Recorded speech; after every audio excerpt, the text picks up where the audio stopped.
Preposition নিয়ে স্টুডেন্টদের মধ্যে সবসময় একটা কনফিউশন কাজ করে, এটাকে মুখস্থ করব নাকি মুখস্থ না করে এটা শেখা যায়।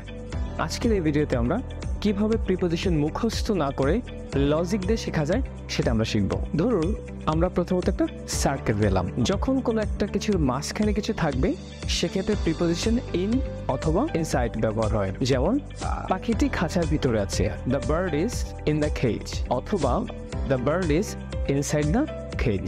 যখন এই সার্কেলের বাহিরে কিছু থাকবে সেক্ষেত্রে আমরা আউট অফ অথবা আউটসাইড বলতে পারি। ধরুন পাখিটি খাঁচার বাহিরে আছে, the bird is out of the cage, অথবা the bird is outside the cage. যখন কোন একটা সার্কেল বা বৃত্ত কিংবা নির্দিষ্ট একটা জায়গায় বাইরে থেকে ঢুকে, এই যে ঢুকে ভিতরে থেকে যায় তখন প্রিপোজিশন ইনটু ব্যবহার হয়। যেমন I am going into the door, আমি ডোরের ভিতরতে ঢুকলাম বা ঢুকছি।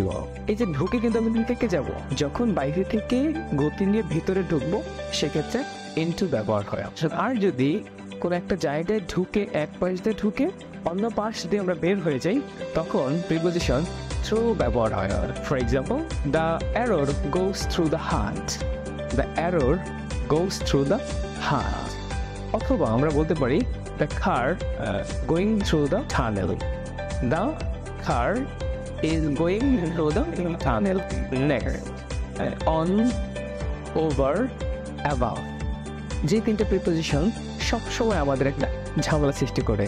অন যখন কোনো একটা বস্তুর উপরে কোনো একটা বস্তু টাচ লাগা অবস্থায় থাকবে সেক্ষেত্রে প্রিপোজিশন অন ব্যবহৃত হয়। ফর এক্সাম্পল, আমার হাতে একটা ফোন আছে আর একটা বই আছে, যদি আমরা ফোনটা বইয়ের উপরে একটু টাচ লেগে অবস্থায় রেখে দিই সেক্ষেত্রে প্রিপোজিশন অন বসবে।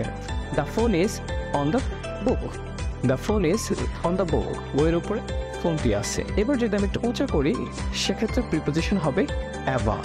দ্যাট মিনস উপরের বস্তুটা নিচের বস্তুটাকে কাভার করছে না, তাহলে কি হবে? The phone is অ্যাভাব the book, the phone is অ্যাভাব the book.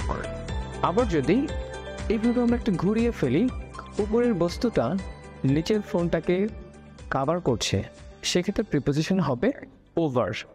The book is over the phone, the book is over the phone. Thank you very much for watching.